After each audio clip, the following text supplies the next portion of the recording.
युद्धामुळे सोन्या चांदीच्या दरामध्ये घसरण सुरूच आहे। सोन्याच्या दरामध्ये 4,000ची घसरण झाली आहे, चांदीच्या दरामध्ये 10,000ची घसरण झाली।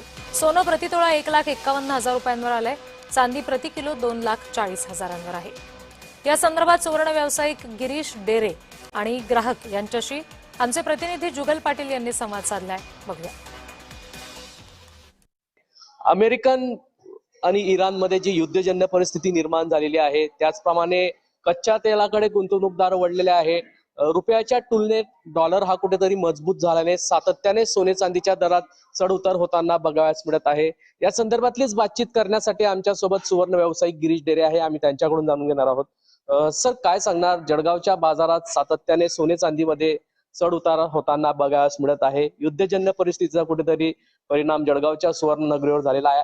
आज पुन्हा 4,000 सोन्याची घसरण झालेली आहे, 4,000 रुपयांनी, आणि चांदीची 10,000 रुपयांनी घसरण झाली आहे। काय कारण आहे? प्रमुख कारण जर बघितलं तर डॉलरच्या निर्देशांकात वाढ झालेली आहे। प्रामुख्याने कच्च्या तेलाच्या जो भावाचा फरक आहे, प्रभाव जो आहे तो सोन्यावरती पडतोय, आणि फेडरल रिझर्व्हचे जे काही धोरण आहे त्या सर्व गोष्टींचा इफेक्ट सध्या सोन्याच्या दरांवरती पडत आहे। या आठवड्यात जर बघितलं तर सोन्याचा दर आजचा सर्वात कमी दर आपला मानला जातो। आज प्रामुख्याने विचार केला तर कालच्यापेक्षा 4,000 रुपये सोनं आणि 10,000 रुपये चांदीचा दर कमी आहेत। आजचे भाव काय आहेत? 1,51,000 रुपये वीज जीएसटी सोन्याचा दर आहे आणि 2,40,000 रुपये वीज जीएसटी चांदीचा दर आहे। हो, नक्कीच आनंदाची बाब आहे। त्यामुळे आम्ही सोनं खरेदी करण्यासाठी आलोय।